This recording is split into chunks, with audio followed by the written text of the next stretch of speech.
आप सबका स्वागत है डीपर लाइफ बाइबल चर्च के बाइबल अध्ययन में यीशु मसीह के नाम से। आइए हम प्रार्थना करें।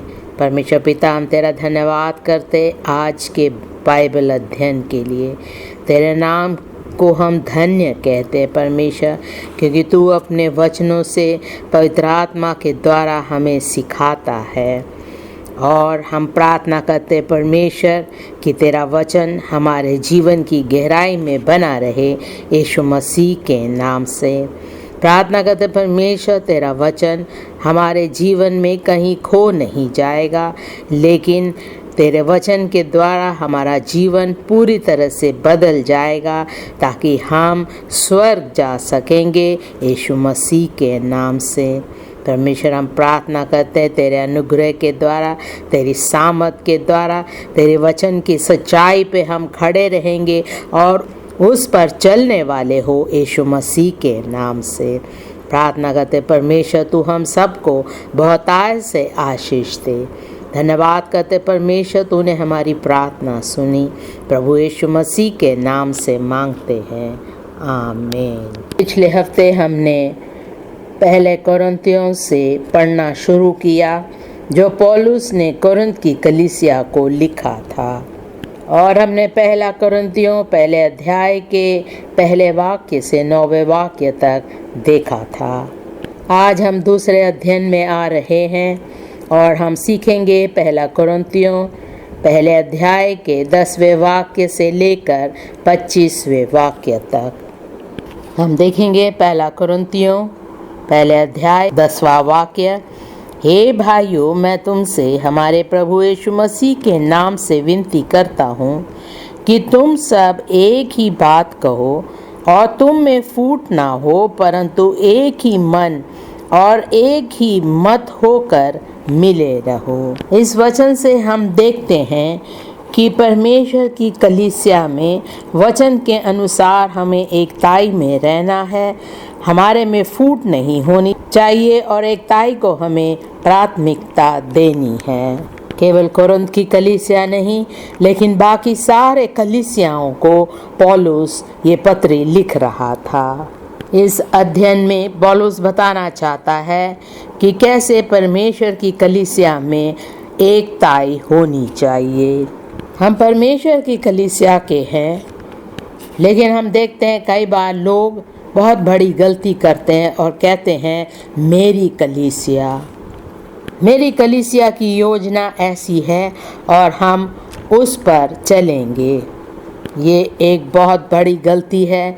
ये एक पाप भी है कि कलीसिया को हम अपनी कलीसिया कहे, क्योंकि सारी कलीसिया परमेश्वर की है। कई लोग ज़मीन खरीदते हैं, घर बनाते हैं, उसमें कलीसिया शुरू करते हैं और कहते हैं मैं यहीं रहूँगा, ये मेरी कलीसिया है। परमेश्वर कहता है ये मेरी कलीसिया है और मेरी कलीसिया में वचन के अनुसार एकताई होनी चाहिए। पौलुस सारी कलीसियाओं से कहता है जो कुछ तुम करते हो सब बातों में तुम्हारे बीच में फूट नहीं होनी चाहिए, लेकिन एकताई से रहना है। आज का विषय है उसकी कलीसिया में वचन आधारित एकताई की प्राथमिकता।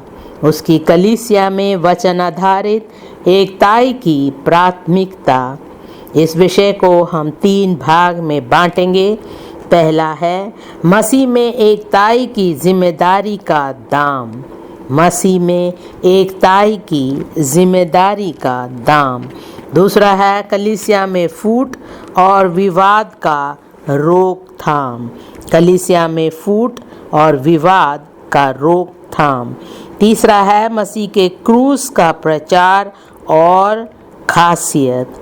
मसीह के क्रूस का प्रचार और खासियत। पहले भाग में आएंगे मसीह में एकताई की जिम्मेदारी का दाम।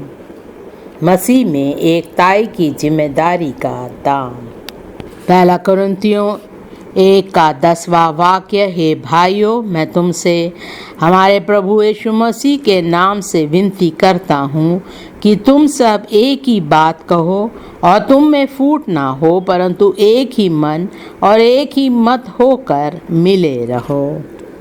यहाँ पर पौलुस कह रहा है, हे भाइयों, इसका मतलब ये ऐसे लोग हैं जिनका नया जन्म हुआ है, जिन्होंने यीशु मसीह को अपना लिया है। इस वचन से हमें देखने को मिलता है कि हमें एक दाम देना है ताकि मसीह की कलीसिया में एकताई बनी रहे। इस भाग में हम 3 बातें देखेंगे। पहला है वचन के संदेशकों की उद्देश्यपूर्ण एकताई। वचन के संदेशकों की उद्देश्यपूर्ण एकताई। इफिसियों 4 का 3 वाक्य से पढ़ेंगे। इफिसियों 4 का 3 वाक्य, और मेल के बंधन में आत्मा की एकता रखने का यत्न करो। एक ही देह है और एक ही आत्मा, जैसे तुम्हें जो बुलाए गए थे अपने बुलाए जाने से एक ही आशा है। 5वां वाक्य, एक ही प्रभु है, एक ही विश्वास, एक ही बपतिस्मा, और सबका एक ही परमेश्वर और पिता है, जो सबके ऊपर और सबके मध्य में और सब में है। कई लोग कहते हैं हम विश्वासी हैं, लेकिन कभी भी वो एकताई में नहीं रहते हैं। परमेश्वर के वचन में लिखा है कि हमें एकता रखने के लिए यत्न करना है। हमें एक दाम चुकाना है जिससे हम एकताई में रह सकते हैं। किसी चीज़ को पकड़े नहीं रहना है, हमें उसे छोड़ देना है ताकि हम एकताई में बने रहे। मैं उस रास्ते नहीं जाऊंगा ताकि मैं एकताई में रह सकूं। जो मेरे भाई बहन चाहते हैं मैं वैसे चलूंगा ताकि मैं एकताई में रह सकूं। परमेश्वर कहता है हम सबके बीच में एक ही बात होनी चाहिए। इसका मतलब एकताई बनी रहनी चाहिए, क्योंकि हम एक देह है। अगर हम दूसरों के खिलाफ खड़े होते हैं, उनके खिलाफ कुछ करते हैं, तो कलीसिया में एकताई नहीं हो सकती। कई बार वो भटक जाते हैं और कलीसिया से चले जाते हैं। एक ही देह है और एक ही आत्मा भी है। हमारी एक ही आशा है, हम एक ही जगह जाने के लिए बुलाए गए हैं। हम सबको स्वर्ग जाना है, इसलिए हमें एकताई में रहना है। फिलिपियों 1 का 27वां वाक्य। फिलिपियों 1 का 27वां वाक्य, केवल इतना करो कि तुम्हारा चाल चलन मसीह के सुसमाचार के योग्य हो, कि चाहे मैं आकर तुम्हें देखूं, चाहे ना भी आऊं, तुम्हारे विषय में यही सुनूं कि तुम एक ही आत्मा में स्थिर हो और एक चित्त होकर सुसमाचार के विश्वास के लिए परिश्रम करते रहते हो।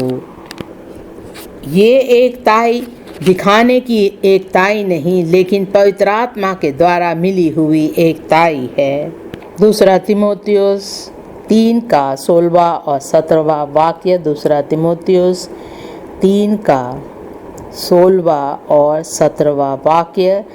संपूर्ण पवित्र शास्त्र परमेश्वर की प्रेरणा से रचा गया है और उपदेश और समझाने और सुधारने और धार्मिकता की शिक्षा के लिए लाभदायक है, ताकि परमेश्वर का जन सिद्ध बने और हर एक भले काम के लिए तत्पर हो जाए। परमेश्वर चाहता है कि कलीसिया में एकताई हो ताकि हम सिद्ध बने रहे।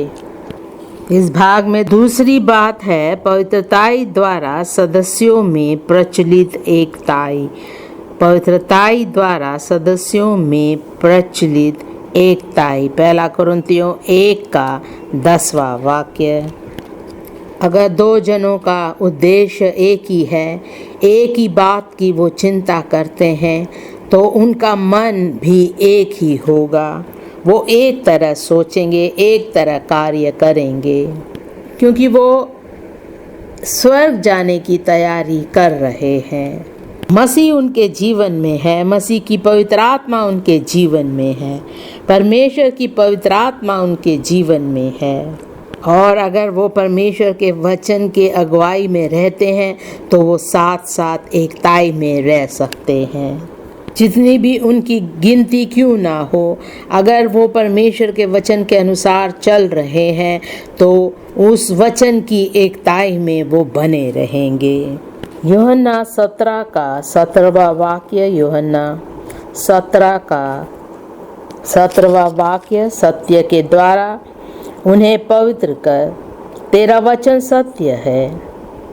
उसी का 21वां वाक्य, कि वे सब एक हो जैसा तू हे पिता मुझ में है और मैं तुझ में हूँ, वैसे ही वे भी हम में हो, जिससे संसार विश्वास करे कि तू ही ने मुझे भेजा है।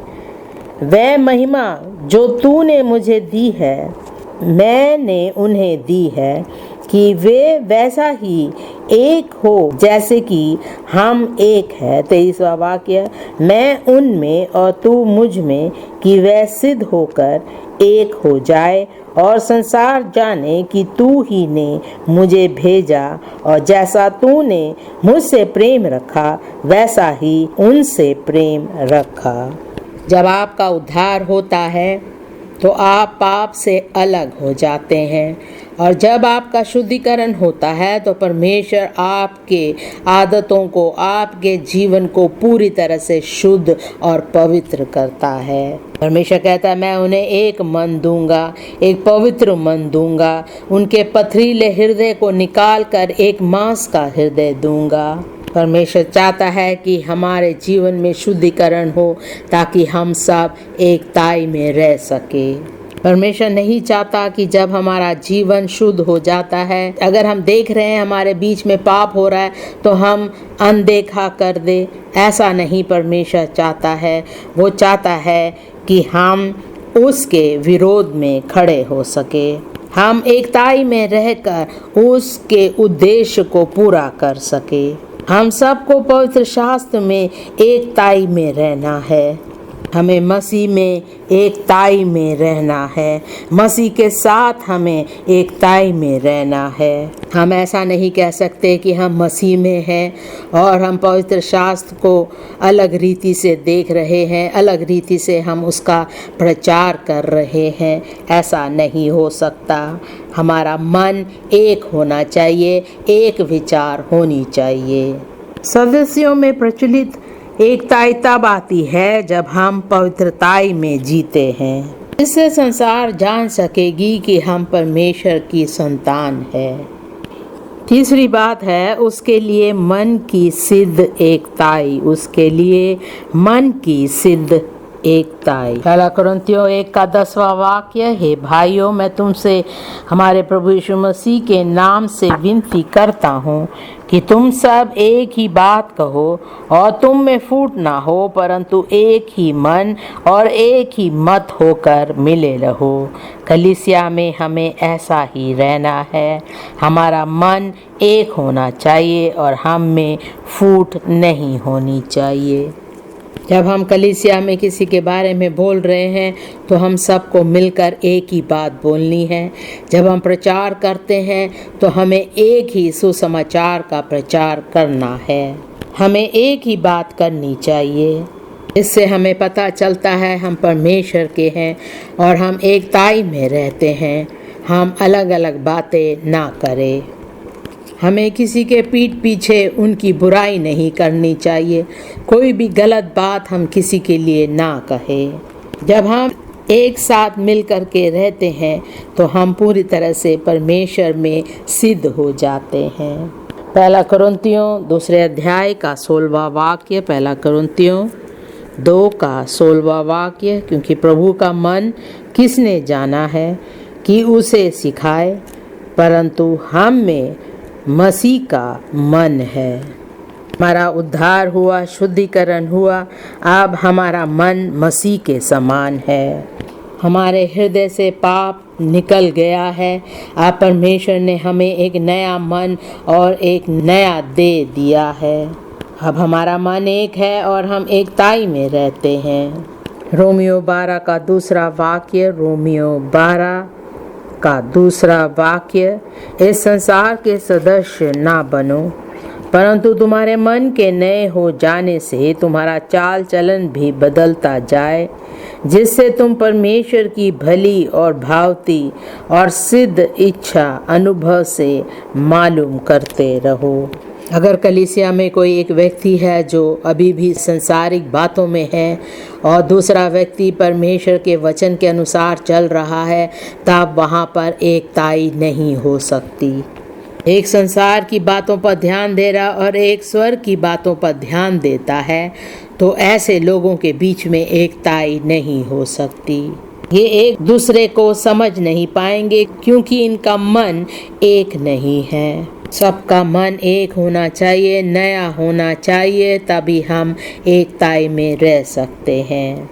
फिलिपियों 2 का 5वें वाक्य से पढ़ेंगे। फिलिपियों 2 का 5वां वाक्य, जैसा मसीह यीशु का स्वभाव था वैसा ही तुम्हारा भी स्वभाव हो, जिसने परमेश्वर के स्वरूप में होकर भी परमेश्वर के तुल्य होने को अपने वश में रखने की वस्तु न समझा। 7वां वाक्य, वरन अपने आप को ऐसा शून्य कर दिया और दास का स्वरूप धारण किया और मनुष्य की समानता में हो गया। हम सब में परमेश्वर का मन होना चाहिए। एक व्यक्ति ऐसा ना कहे कि मैंने देखा है परमेश्वर के वचन में ऐसा लिखा हुआ है, मैं आपकी बातों को मानता हूँ, लेकिन अभी मैं आपके बातों के अनुसार या परमेश्वर के वचन के अनुसार नहीं चल सकता, मैं अपने ही रास्ते चलूँगा। ये सही नहीं है। जब हम परमेश्वर में होते हैं, जब हमारा मन मसीह के समान होता है, तो हम मसीह के समान सोचते हैं और हम वही कार्य करते हैं जो मसीह चाहता है। जिस प्रकार मसीह ने अपने पिता की इच्छा को पूरी करी, उसी प्रकार हम भी मसीह की इच्छा को हर समय पूरी करने वाले होंगे।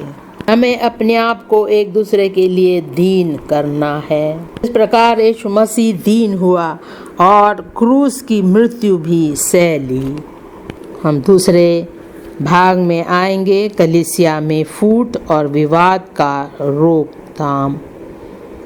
हम देखेंगे 1 कुरिन्थियों 1 का 11 से 18वें वाक्य तक। 1 कुरिन्थियों 1 अध्याय 11वें वाक्य से 18वें वाक्य तक।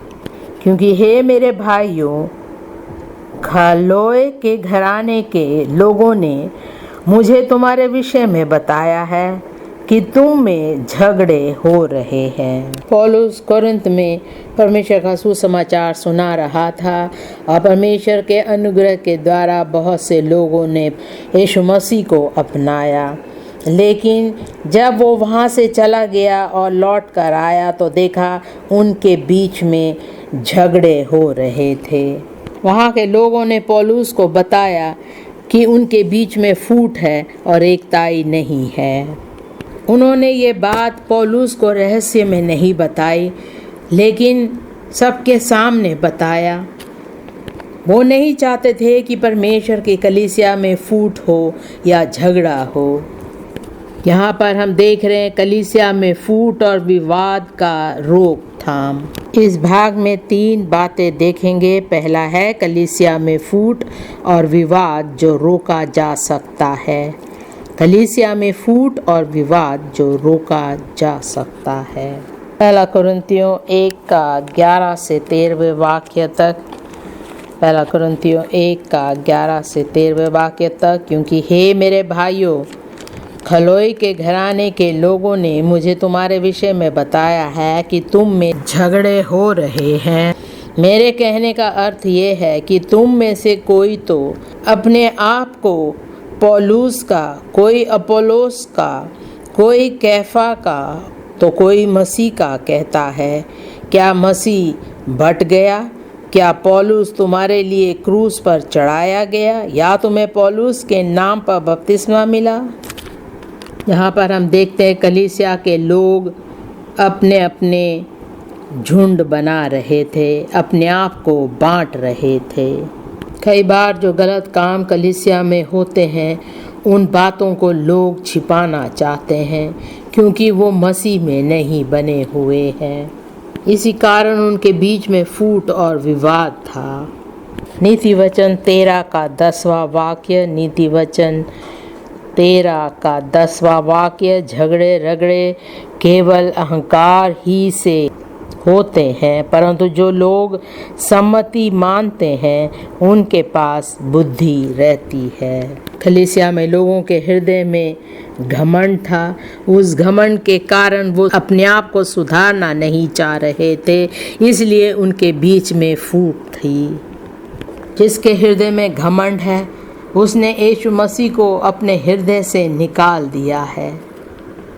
उनका हृदय घमंड से भर जाता है और वो अपने आप से कहते हैं कि मैं किसी के अधीन नहीं रहूँगा, मैं अपने आप को दीन नहीं करूँगा, मैं अपना आवाज़ उठाकर उन्हें बताऊँगा कि वो जो कह रहे हैं वो सही नहीं है।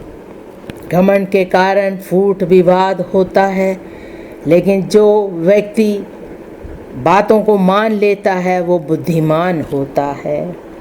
दूसरा कुरिन्थियों 12 का 20 और 21वां वाक्य, दूसरा कुरिन्थियों 12 का 20वां वाक्य, क्योंकि मुझे डर है कहीं ऐसा ना हो कि मैं आकर जैसा चाहता हूँ वैसा तुम्हें ना पाऊँ, और मुझे भी जैसा तुम नहीं चाहते वैसा ही पाऊँ, और तुम में झगड़ा, ढाक, क्रोध, विरोध, ईर्ष्या, चुगली, अभिमान और भकेड़े हो, और कहीं ऐसा ना हो कि मेरा परमेश्वर फिर से तुम्हारे यहाँ आने पर मुझ पर दबाव डाले और मुझे बहुतों के लिए फिर शोक करना पड़े जिन्होंने पहले पाप किया था और गंदे काम और व्यभिचार और लुचपन से जो उन्होंने किया मन नहीं फिराया।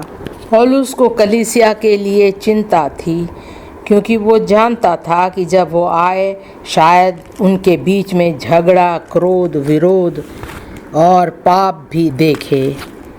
और कलीसिया के लोग एक दूसरे को सुधार भी नहीं रहे थे, वो दूसरों की बातों पर ध्यान दे रहे थे। वो अपनी पदवी की चिंता कर रहे थे। उन्हें ये जानने की ज़रूरत नहीं थी कि कलीसिया के सदस्य कैसे जी रहे हैं। वो अपने जीवन की चिंता नहीं कर रहे थे, दूसरों की भी चिंता नहीं कर रहे थे जो पाप में जी रहे थे। जब लोग परमेश्वर से पीछे हट जाते हैं, जब उनके जीवन में पाप आ जाता है, तो कलीसिया में फूट और विवाद होती है। लेकिन ऐसी बातों को हम रोक सकते हैं अगर हम अपने हृदय को, अपने जीवन को जांचें और देखें। अगर हम में पाप है और उन पापों से हम हटकर एक सही जीवन जिए तो कलीसिया में फूट नहीं होगी। हमें ये चिंता नहीं करनी है परमेश्वर का वचन का प्रचार कौन कर रहा है, लेकिन परमेश्वर के वचन को सुनकर उस पर चलकर एक सही जीवन बिताए। हमारी चिंता ये होनी चाहिए कि हमारा जीवन परमेश्वर के वचन के आधारित हो और हम एक पवित्र जीवन बिता रहे हैं। हम परमेश्वर की इच्छा पूरी कर रहे हैं ताकि हम अंत में स्वर्ग जा सके। फिर हमारे बीच में कोई लड़ाई झगड़ा नहीं, कोई फूट नहीं होगी। दूसरी बात, कार्य में चेलेपन की एकाग्रता की प्राथमिकता। कार्य में चेलेपन की एकाग्रता की प्राथमिकता। पहला कुरिन्थियों 1 का 14वें वाक्य से पढ़ेंगे। पहला कुरिन्थियों 1 अध्याय 14वां वाक्य। मैं परमेश्वर का धन्यवाद करता हूँ कि क्रिस्पुस और गायुस को छोड़ मैंने तुम में से किसी को भी बपतिस्मा नहीं दिया। कहीं ऐसा ना हो कि कोई कहे कि तुम्हें मेरे नाम पर बपतिस्मा मिला, और हाँ, मैंने स्तिफानोस के घराने को भी बपतिस्मा दिया। इनको छोड़ मैं नहीं जानता कि मैंने और किसी को बपतिस्मा दिया, क्योंकि मसीह ने मुझे बपतिस्मा देने को नहीं वरन सुसमाचार सुनाने को भेजा है। यहाँ पर पौलुस क्या कह रहा है कि पानी का बपतिस्मा ज़रूरी नहीं है? नहीं, ऐसा नहीं। लेकिन वो उस कार्य के बारे में बता रहा था जो मसीह ने उसे दिया कि वो जाए और सुसमाचार का प्रचार करे।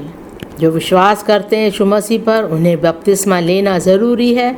लेकिन पौलुस परमेश्वर का वचन सुना रहा था और उसके साथ लोग थे जो बपतिस्मा दे रहे थे। वो कोरिन्थ में परमेश्वर का वचन सुना रहा था और उसके बाद वो आगे बढ़कर दूसरे जगहों में भी जा कर के सुसमाचार का प्रचार कर रहा था। जितने लोग यीशु मसीह को अपनाते और उनका बपतिस्मा होता है, उन्हें वो वहाँ के पासवानों के हाथ में छोड़कर आगे बढ़ जाता था। मत्ती 28 का 19वां और 20वां वाक्य। मत्ती 28 का 19वां वाक्य, इसलिए तुम जाओ, सब जातियों के लोगों को चेला बनाओ और उन्हें पिता और पुत्र और पवित्र आत्मा के नाम से बपतिस्मा दो और उन्हें सब बातें जो मैंने तुम्हें आज्ञा दी है मानना सिखाओ। और देखो, मैं जगत के अंत तक सदा तुम्हारे संग हूँ। यूहन्ना 4 का पहले वाक्य से पढ़ेंगे। यूहन्ना 4 का पहला वाक्य, फिर जब प्रभु को मालूम हुआ कि फरीसियों ने सुना है कि यीशु यूहन्ना से अधिक चेले बनाता और उन्हें बपतिस्मा देता है, यद्यपि यीशु स्वयं नहीं वरन उसके चेले बपतिस्मा देते थे, तब वह यहूदियों को छोड़कर फिर गलील को चला। जिस प्रकार पौलुस लोगों को परमेश्वर का वचन सुना रहा था और उसके बाद अपने वहाँ के पासवानों के हाथ उन्हें देकर आगे बढ़ गया, उन्होंने उनका बपतिस्मा दिया और वो कलीसिया में रहे। इसी प्रकार हम देखते हैं यीशु मसीह भी चेले बनाता था, सुसमाचार का प्रचार करता था और बहुत से लोग यीशु मसीह को अपनाते थे, लेकिन उसने चेलों को बपतिस्मा देने को कहा। तीसरी बात हम देखते हैं क्रूस के सिद्धांतों पर निरंतर समर्पण। क्रूस के सिद्धांतों पर निरंतर समर्पण। पहला कुरिन्थियों 1 का 17 और 18वां वाक्य। पहला कुरिन्थियों 1 का 17वां वाक्य, क्योंकि मसीह ने मुझे बपतिस्मा देने को नहीं वरन सुसमाचार सुनाने को भेजा है, और वह भी शब्दों के ज्ञान के अनुसार नहीं, ऐसा ना हो कि मसीह का क्रूस व्यर्थ ठहरे। 18वां वाक्य, क्योंकि क्रूस की कथा नाश होने वालों के लिए मूर्खता है, परंतु हम उद्धार पाने वालों के लिए परमेश्वर की सामर्थ है। पौलुस कहता है, मुझे सुसमाचार सुनाने के लिए भेजा गया है, मुझे बपतिस्मा देने नहीं भेजा है। जो नाश होने वाले हैं उनके लिए क्रूस की कथा मूर्खता है, लेकिन जिन्होंने उद्धार पा लिया है उनके लिए परमेश्वर की सामर्थ है। इब्रानियों 12 का दूसरा वाक्य। इब्रानियों 12 का दूसरा वाक्य, और विश्वास के कर्ता और सिद्ध करने वाले यीशु की ओर ताकते रहे, जिसने उस आनंद के लिए जो उसके आगे धरा था लज्जा की कुछ चिंता ना करके क्रूस का दुख सहा और परमेश्वर के सिंहासन की दयनी ओर जा बैठा। हम तीसरे भाग में जाएंगे, मसीह के क्रूस का प्रचार और खासियत। मसीह के क्रूस का प्रचार और खासियत।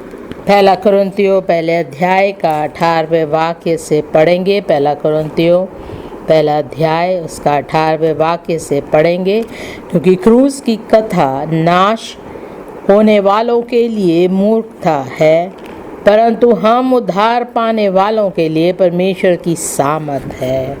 जब हम परमेश्वर के वचन का प्रचार करते हैं तो हमें ज्ञान और सामर्थ मिलती है। उस सामर्थ से हमारा उद्धार होता है, उस सामर्थ से हमारा जीवन बदल जाता है, हम नए हो जाते हैं। उस सामर्थ से हम शुद्ध किए जाते हैं, परमेश्वर की आशीषों को हम पाते हैं और पूरी तरह से भरपूर हो जाते हैं। इस भाग में हम 3 बातें देखेंगे। इस भाग में हम पहली बात देखते हैं मसीह के क्रूस में प्रबंध का प्रचार। मसीह के क्रूस में प्रबंध का प्रचार हम देखेंगे पहला कुरिन्थियों 1 का 18वां वाक्य। क्योंकि क्रूस की कथा नाश होने वालों के लिए मूर्खता है, परंतु हम उद्धार पाने वालों के लिए परमेश्वर की सामर्थ है।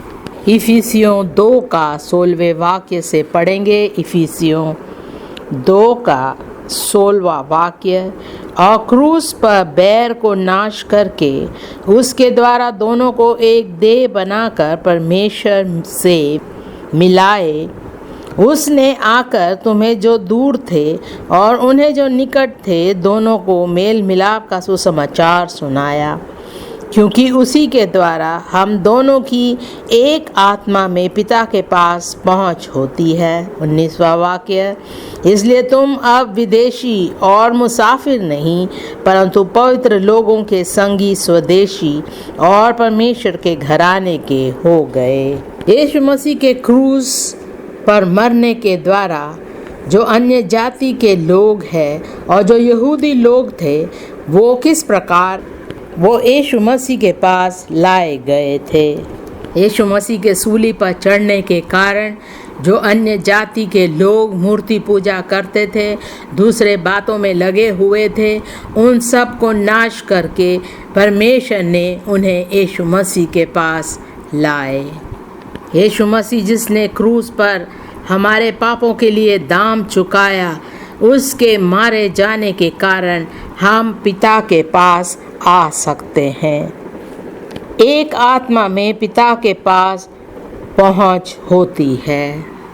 20वां वाक्य। और प्रेरितों और भविष्यवक्ताओं की नींव पर, जिसके कोने का पत्थर मसीह यीशु स्वयं ही है, बनाए गए हो, जिसमें सारी रचना एक साथ मिलकर प्रभु में एक पवित्र मंदिर बनती जाती है।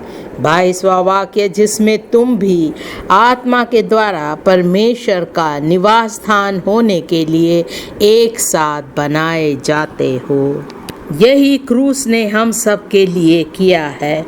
क्रूस के सामर्थ से परमेश्वर ने हमारे लिए सब कुछ प्रबंध किया है।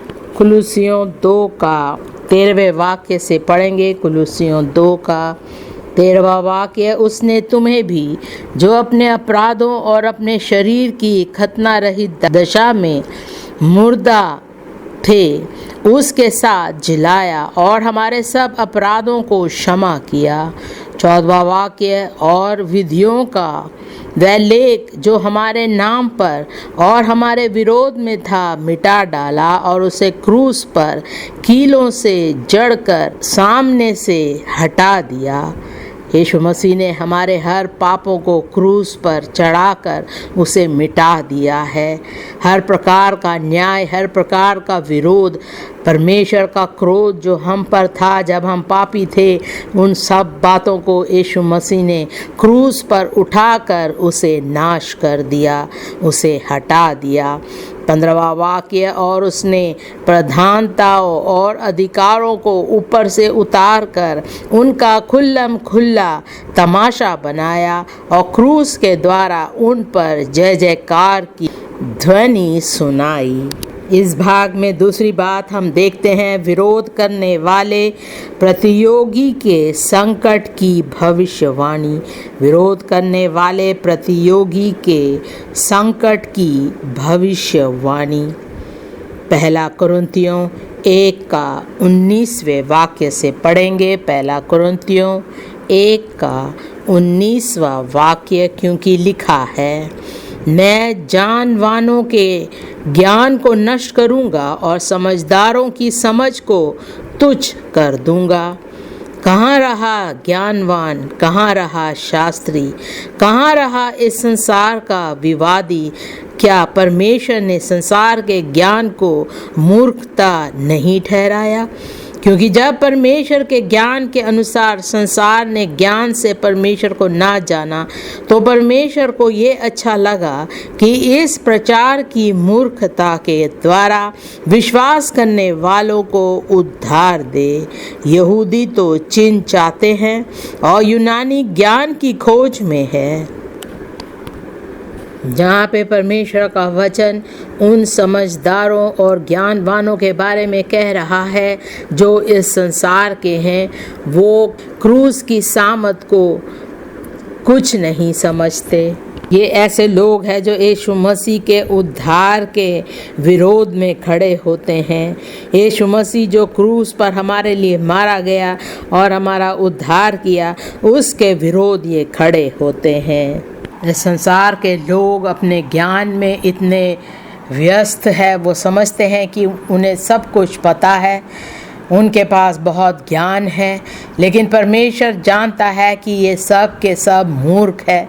इसलिए परमेश्वर ने यीशु मसीह को इस संसार में भेजा ताकि वो इनका उद्धार कर सके और जो उस पर विश्वास करते हैं उनका उद्धार कर सके।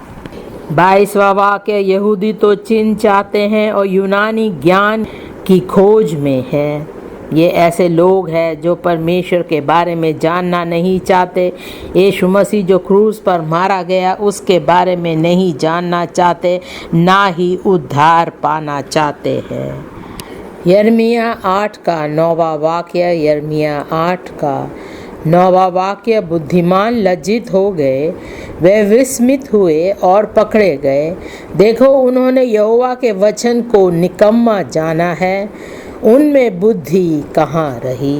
यहाँ पर भी इस संसार के बुद्धिमानों के बारे में लिखा हुआ है कि उन्होंने परमेश्वर के ज्ञान को ठुकराया, उन्होंने परमेश्वर की बुद्धि पर ध्यान नहीं दिया और वो लज्जित हो गए।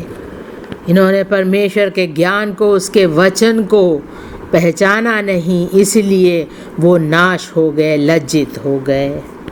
तीसरी बात है क्रूस पर चढ़े हुए मसीह के सहभागियों की सामत। क्रूस पर चढ़े हुए मसीह के सहभागियों की सामत। 1 कुरिन्थियों 1 का 18वां वाक्य, क्योंकि क्रूस की कथा नाश होने वालों के लिए मूर्खता है, परंतु हम उद्धार पाने वालों के लिए परमेश्वर की सामत है। उसी का 23वां वाक्य हम देखेंगे। लिखा है, परंतु हम तो उस क्रूस पर चढ़ाए हुए मसीह का प्रचार करते हैं, जो यहूदियों के लिए ठोकर का कारण और अन्य जातियों के लिए मूर्खता है, परंतु जो बुलाए हुए हैं, क्या यहूदी क्या यूनानी, उनके निकट मसीह परमेश्वर की सामत और परमेश्वर का ज्ञान है। 25वां वाक्य, क्योंकि परमेश्वर की मूर्खता मनुष्यों के ज्ञान से ज्ञानवान है और परमेश्वर की निर्बलता मनुष्यों के बल से बहुत बलवान है। हम जो बचाए गए हैं, हमारे लिए उद्धार की बातें, परमेश्वर का वचन, परमेश्वर की सामत हमारे लिए बहुत बहुमूल्य है। हम परमेश्वर की बातों पर विश्वास करते, इसलिए हमारे लिए वो सच्ची बातें हैं। परमेश्वर में कोई मूर्खता नहीं है, लेकिन वो मनुष्यों के ज्ञान से भी ज्ञानवान है, और परमेश्वर में निर्बलता नहीं है, परंतु मनुष्यों के बल से बहुत बलवान है। हम यीशु मसीह पर विश्वास करते हैं कि वो क्रूस पर हमारे लिए मारा गया, हमारे पापों को उठा लिया, इसलिए हमारे पापों की क्षमा हमें मिली है। इसी कारण हम उसके उद्धार और छुटकारे के सहभागी हो जाते हैं। 1 कुरिन्थियों 2 का दूसरा वाक्य, 1 कुरिन्थियों 2 का दूसरा वाक्य, क्योंकि मैंने ये ठान लिया था कि तुम्हारे बीच यीशु मसीह वरन क्रूस पर चढ़ाए हुए मसीह को छोड़ और किसी बात को ना जानूं। उसी का 5वां वाक्य, इसलिए कि तुम्हारा विश्वास मनुष्यों के ज्ञान पर नहीं, परंतु परमेश्वर की सामत पर निर्भर हो। क्रूस के बिना हमारा जीवन कभी नहीं बदल पाता। यीशु मसीह का क्रूस पर चढ़े बिना हमारा उद्धार कभी नहीं होता। रोमियो 1 का 16वां वाक्य, रोमियो 1 का 16वां वाक्य, क्योंकि मैं सुसमाचार से नहीं लज्जाता, इसलिए कि वह हर एक विश्वास करने वाले के लिए, पहले तो यहूदी फिर यूनानी के लिए, उद्धार के निमित्त परमेश्वर की सामर्थ है। हम कैसे परमेश्वर के सुसमाचार से लज्जा सकते हैं? हमने उस पर विश्वास किया है, इसलिए हमारा उद्धार हुआ है परमेश्वर की सामर्थ के द्वारा। 2 कुरिन्थियों 5 का 17वें वाक्य से पढ़ेंगे। 2 कुरिन्थियों 5 का 17वां वाक्य, इसलिए यदि कोई मसीह में है तो वह नई सृष्टि है, पुरानी बातें बीत गई है, देखो सब बातें नई हो गई है। ये सब बातें परमेश्वर की ओर से है, जिसने मसीह के द्वारा अपने साथ हमारा मेल मिलाप कर लिया और मेल मिलाप की सेवा हमें सौंप दी है। 19वां वाक्य, अर्थात परमेश्वर ने मसीह में होकर अपने साथ संसार का मेल मिलाप कर लिया और उनके अपराधों का दोष उन पर नहीं लगाया, और उसने मेल मिलाप का वचन हमें सौंप दिया है। 20वां वाक्य, इसलिए हम मसीह के राजदूत हैं, मानो परमेश्वर हमारे द्वारा विनती कर रहा है। हम मसीह की ओर से निवेदन करते हैं कि परमेश्वर के साथ मेल मिलाप कर लो। जो पाप से अज्ञात था उसी को उसने हमारे लिए पाप ठहराया कि हम उसमें होकर परमेश्वर की धार्मिकता बन जाए। 1 कुरिन्थियों 1 का 10वां वाक्य, 1 कुरिन्थियों 1 का 10वां वाक्य, हे भाइयों, मैं तुमसे हमारे प्रभु यीशु मसीह के नाम से विनती करता हूँ कि तुम सब एक ही बात कहो और तुम में फूट ना हो, परंतु एक ही मन और एक ही मत होकर मिले रहो। पौलुस यहाँ कोरिन्थ की कलीसिया के लोगों से निवेदन कर रहा है कि यीशु मसीह हमारे लिए क्रूस पर मारा गया, हमारे पापों को मिटाकर उसने हमें पिता के साथ हमारा मेल मिलाप किया है। इसलिए वो कहता है कि हमारा एक मन और एक मत होना चाहिए, हम में फूट नहीं होनी चाहिए, हमें अलग अलग बातें नहीं करनी चाहिए, लेकिन विश्वासी होने के नाते हमें एकताई में रहकर एक ही बात जो यीशु मसीह के बारे में है हमें दूसरों को सुनाना है। जो सच्चा सुसमाचार का वचन है, जो लोगों के हृदय को बदलता है, उस बात को हमें दूसरों को सुनाना है ताकि वो भी यीशु मसीह को अपना सके और स्वर्ग जा सके। परमेश्वर का वचन जो हमने पढ़ा है, हमने सीखा है, हम परमेश्वर के वचन को ना बदले, जैसा लिखा है वैसे ही हम उस पर चले। परमेश्वर के कार्य में, परमेश्वर की कलीसिया में हमारे बीच में कोई फूट या विवाद ना हो, हम अलग अलग बातें ना कहें, एक मन और एक मत होकर के हम सुसमाचार का प्रचार करें। हमारा मन मसीह के समान होना चाहिए ताकि जो कुछ हम प्रचार करते हैं वो मसीह के समान हो। हम एक ही निर्णय लें और एक ही बात कहकर एक साथ हम बने रहे। हमारी कलीसिया में हम एकताई को प्राथमिकता दें ताकि वचन के अनुसार हम कलीसिया में एकताई में रहे। अपने आप को भूलकर हम केवल परमेश्वर के वचनों पर चले और उसकी बातें हम एक मन और एक मत होकर के कहें। हम प्रार्थना करें कि परमेश्वर हमें एक मन दे और हम एकताई में परमेश्वर के कार्य को करते रहे। हम प्रार्थना करें कि परमेश्वर हमें सामर्थ दे, अनुग्रह दे, ताकि हम पूरी तरह से, संपूर्ण रूप से हम परमेश्वर के कार्य में आगे बढ़ते रहे। प्रार्थना करें कि परमेश्वर हमारी सहायता करे ताकि हम कलीसिया के पासवानों के साथ, सदस्यों के साथ, कलीसिया के साथ हम मिल कर के एकताई में परमेश्वर का कार्य करें। अपने परिवार में भी पति पत्नी बच्चे हम सब मिल कर के एकताई में परमेश्वर के कार्य को करें, ताकि हम अपने जीवन में सफलता पा सके। हर समय हम अपने आप को जांचें और देखें हमारे में जो गलतियां हैं, यीशु मसीह से हम माफ़ी मांगे और हम एक शुद्ध जीवन बिताएं।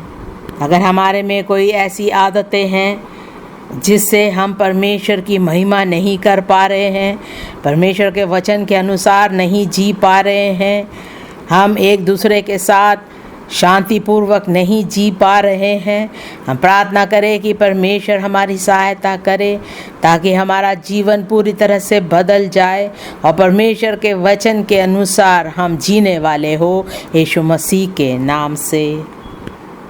हम देखें क्या हमारे जीवन में घमंड है, क्योंकि घमंड के कारण फूट आता है, झगड़ा होता है। तो प्रार्थना करें कि परमेश्वर उस घमंड की आत्मा को आपके जीवन से निकाल दे, ताकि आप सबके साथ शांतिपूर्वक रह सके। कोई ऐसा पाप आपके जीवन में है कि आप सबसे कह रहे हैं जैसा मैं कहता हूँ वैसे ही होगा, कलीसिया में कोई दूसरी बात नहीं हो सकती। अगर ऐसा स्वभाव आप में है तो आप प्रार्थना करें कि परमेश्वर ऐसी बुरी बातों को आपके जीवन से हटा सके। अपने आप को दीन करें ताकि परमेश्वर के कलीसिया में आपके परिवार में शांति बनी रहे, एकताई बनी रहे। हम कलीसिया में झगड़ा ना करें, फूट ना पैदा करें, क्योंकि बहुत से नए लोग हैं जो हमें देख रहे हैं। हम उनके लिए एक उदाहरण बने ताकि वो भी एकताई में कलीसिया में उनके परिवार में जी सके। हमारे पास समय बहुत कम है, यीशु मसीह शीघ्र आने वाला है। हमें अपना पूरा ध्यान यीशु मसीह के सुसमाचार के प्रचार के लिए लगाना है। हमें बहुत सी आत्माओं को बचाना है ताकि वो भी स्वर्ग जा सके। हमेशा का वचन कहता है कि खेत पके हुए हैं लेकिन मजदूर बहुत कम है। इसलिए हम प्रार्थना करें कि परमेश्वर हमें अपने कार्य के लिए आगे बढ़ाए। जो आत्माएं नाश हो रही है, हम उनके पास जा कर के सुसमाचार का प्रचार करें ताकि बहुत से लोग परमेश्वर के राज्य में जा सके। जो यीशु मसीह की बातें सुनकर उसे नहीं अपनाता है वो नाश हो जाएगा। इसलिए हमारा कार्य है कि हम जाए संसार में और सुसमाचार का प्रचार करें। आइए हम प्रार्थना करें। परमेश्वर पिता, हम तेरा धन्यवाद करते हैं आज के वचन के लिए। तेरे नाम को हम धन्य कहते हैं प्रभु जी। धन्यवाद करते तेरे वचन के लिए, वचन की सच्चाई के लिए, उस बुलाहट के लिए जिस बुलाहट से तूने हमें बुलाया है, और तू अपने कार्य को हमारे जीवन में पूरा करेगा। तू हमें एकताई में रखेगा, उसके लिए हम तेरा धन्यवाद करते हैं।